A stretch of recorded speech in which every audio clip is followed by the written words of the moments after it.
What's up, Facebook Live? Welcome, welcome, welcome. As you're tuning in, love to know, number one, where you're tuning in from. Number two, love to know three things you're grateful for out there in Facebook world today.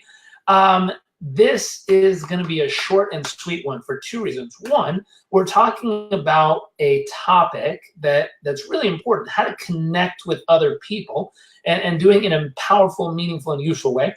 But then number two, I have yoga coming up with my wife, and I promised her I would be ready to leave in probably 15, 20 minutes here. So I got to skedaddle and get through this quickly. Number one, as you're tuning in, again, love to know, number one, where you're tuning in from. Number two, love to know three things you're grateful for out there in Facebook world today. I'm going to jump on here. It looks like we have some viewers. Welcome, welcome, welcome. I'm going to jump on and make sure this is coming through loud and clear. Let's see. Hey, look at that. Welcome, welcome, welcome. Let me share this on another page of ours. And then let's get to it.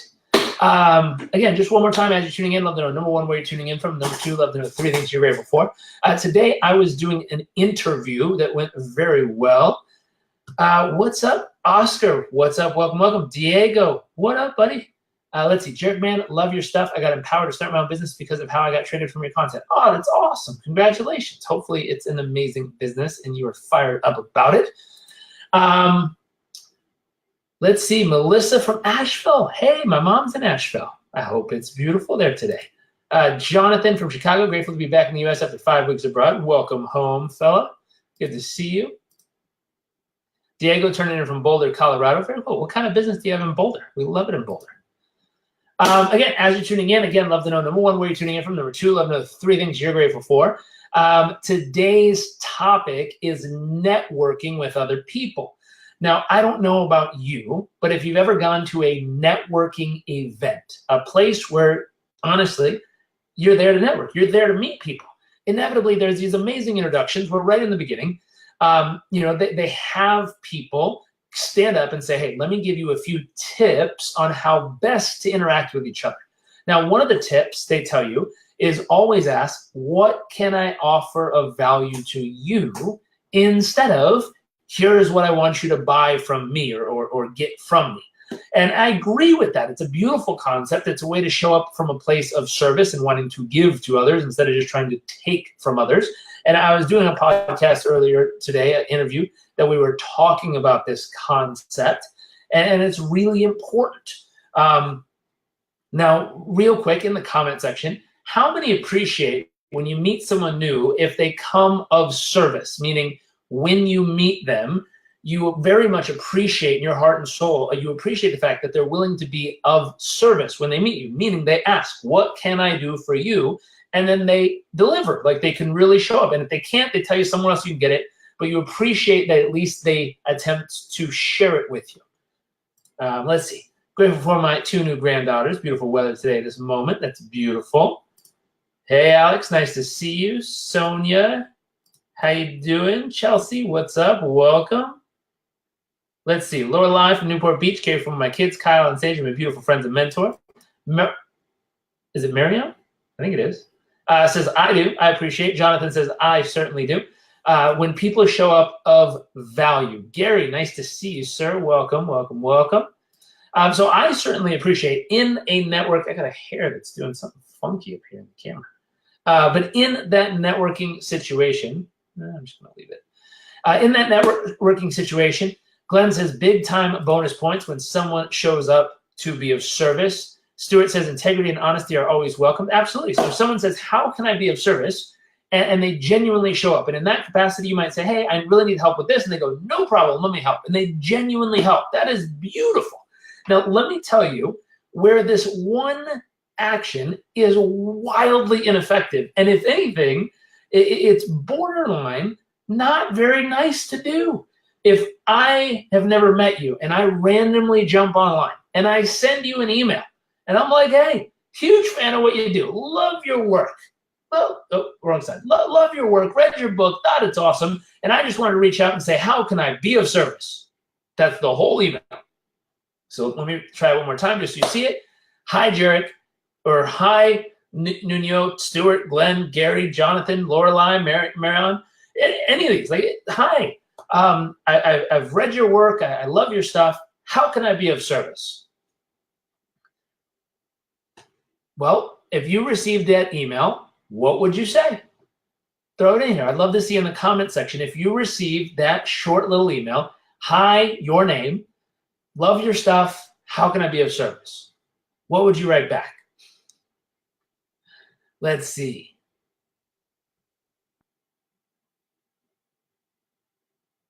My friend Mr. Orange asked me, how can I be of support today? Love that. Very nice. Janice, how are you, friend? It's been a while.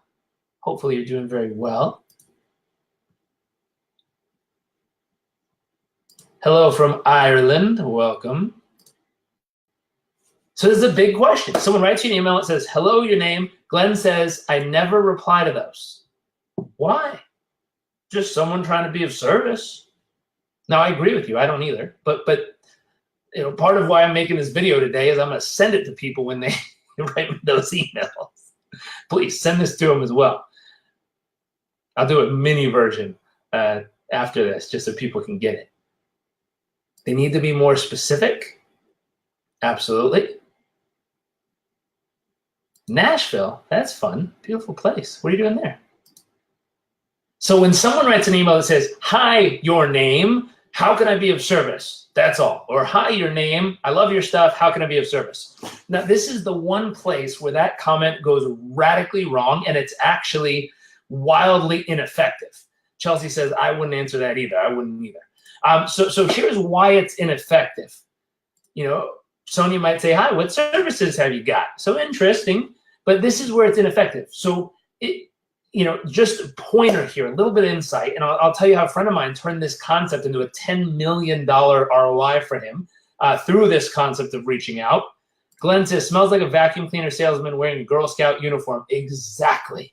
It's a sheep in disguise. So it's this concept of someone who's using a tactic to try to get something from you by offering. And even if they're wildly generous and they don't want anything, there's a challenge that this produces in wanting to give to you. You're a parent. You have multiple companies. You have a job. You have a million things going on. You're going to school. You're studying a bunch. You're doing all this stuff. You're, quote unquote, busy.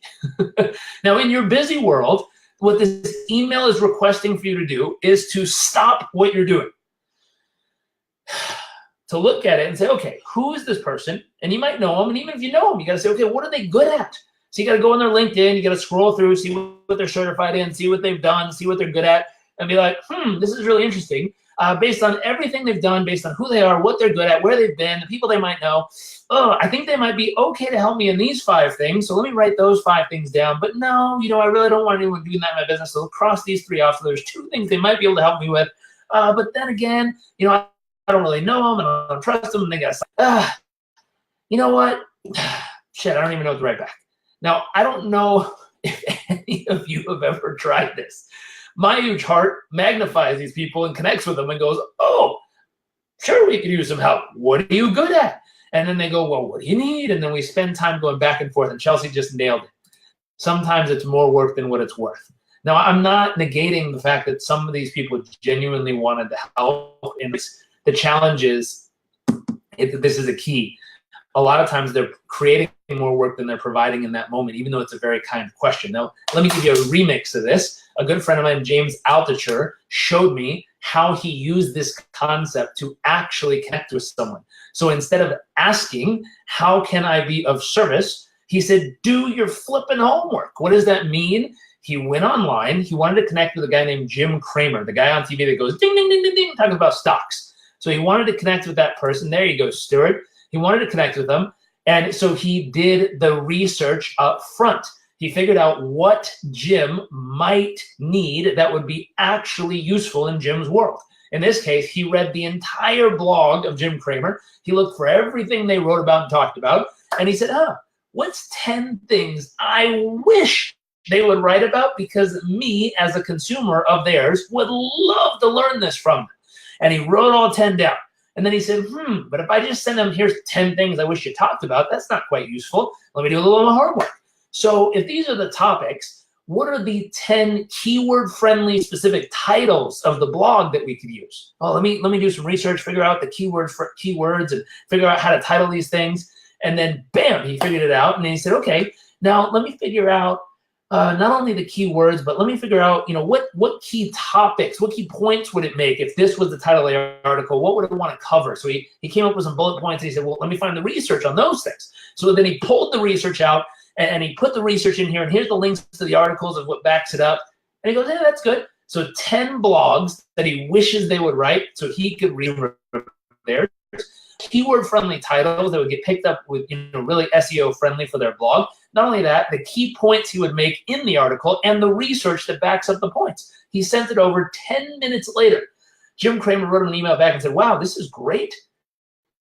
Can we hire for us? Now imagine if he would have just sent an email, Tiffany, what's up, that said, hey, Jim, how can I be of service? Really love your work, fella. He would have gotten deleted.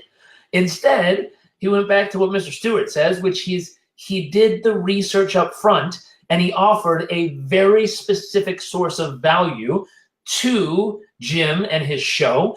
They hired him to write the blogs. After writing the blogs, then he showed up at the office, looked around and said, in the studio, what's 10 things that could make this show better that they don't have here?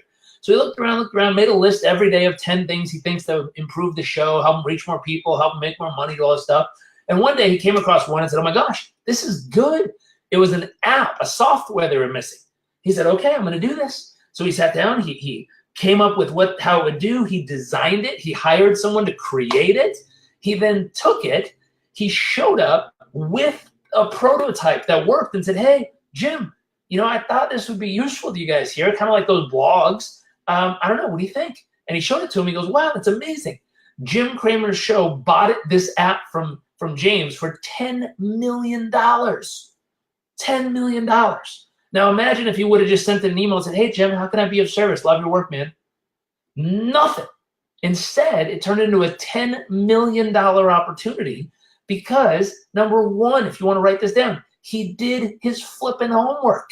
He learned about them. He studied them. He figured out what was going on in their world. He watched stuff like this that they create and learned, here's where they are, here's what they're doing, here's what's going on.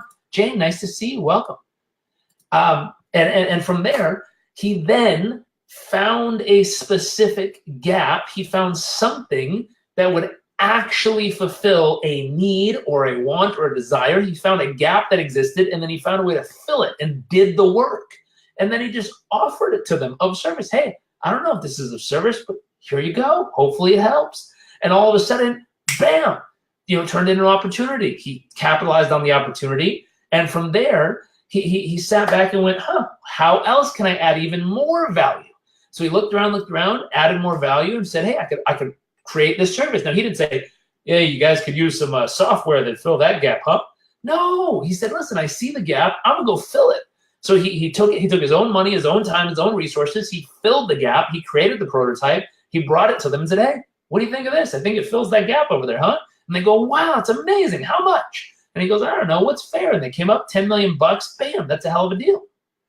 Now, what's wild, Chelsea says, bring so much value before and plant the seed and watch them grow. Absolutely. Now, this is also important because he's done this other times. He talked about this in an interview we did with each other. Where he did this for Amazon self-publishing. So, he published a book. Pat, what's up, buddy? Nice to see you, man. He published a book. Cody, nice to see you, sir. He published a book. Oh, ma'am? Cody? Oh. So he published a book and through Amazon self-publishing. And after the experience, he's like, there's definitely some things that could have been better in that experience. So good old James went back to the drawing board. He did the same thing he did before. He said, here's 10 specific things I wish would be better in the Amazon publishing experience or self-publishing.